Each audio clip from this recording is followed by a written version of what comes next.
जा रहे हो यहाँ वहाँ। हम कहते हैं तुम भटको भी मत, कहीं मत जाओ। तुम्हारे घर के नजदीक में जो शंकर का शिवालय हो, तुम्हारे घर के नजदीक में जो शंकर का मंदिर हो, शिव मंदिर हो, शिवालय हो, उस शिवालय में जाकर एक लोटा जल प्रतिदिन चढ़ाना प्रारंभ करो।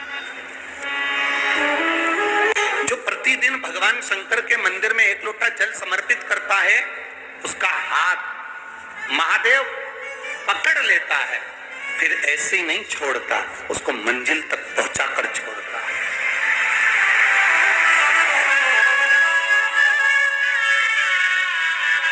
वो ऐसे ही नहीं छोड़ सकता।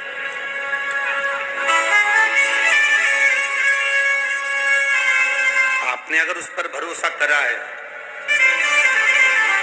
हाँ, थोड़ा कष्ट हो सकता है, थोड़ी तकलीफें आ सकती है, थोड़ा दुख आ सकता है, जिंदगी में थोड़े थोड़े तकलीफें हर मनुष्य के जीवन में आती है। कोई संत, कोई साधु, कोई गुरु, कोई ब्राह्मण, कोई बहुत बहुत बड़ा महाराज भी अगर तुमको कह दे कि उसकी जिंदगी में दुख नहीं है, तो समझ लेना कि झूठ बोल रहा है।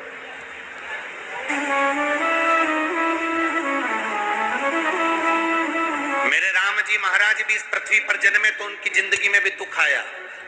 मेरे भगवान कृष्ण भी इस पृथ्वी पर जन्मे तो उनकी जिंदगी में भी दुख आया। माता जानकी भी इस पृथ्वी पर प्रगटी तो उनकी जिंदगी में भी दुख आया। राधा रानी भी इस पृथ्वी पर प्रगटी तो उनकी जिंदगी में भी दुख आया। संसार में अगर जन्म लिया है, मृत्यु लोक में अगर तुम पैदा हुए हो, पृथ्वी पर अगर तुम आए हो, तो तुम्हारी जिंदगी में दुख ये नहीं कि नहीं आएगा। हमारे पूर्व के कर्म के अनुसार हमारी जिंदगी में दुख, हमारी जिंदगी में तकलीफें आती है, पर वो दुख मिटेगा कैसे?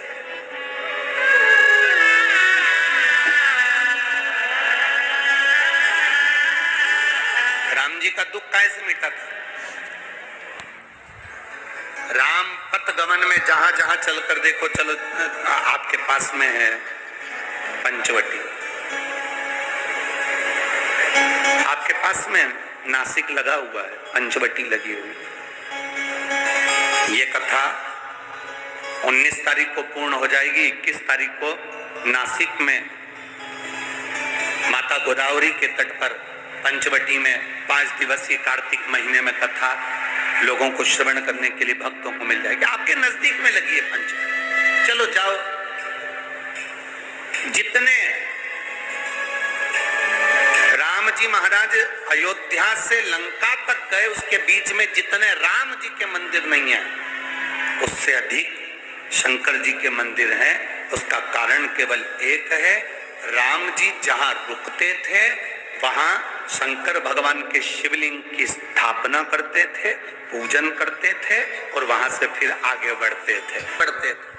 बिना शंकर की आराधना के, बिना शंकर भगवान को एक लोटा जल चढ़ाए बिना मेरे राम जी महाराज आगे बढ़ते ही नहीं थे।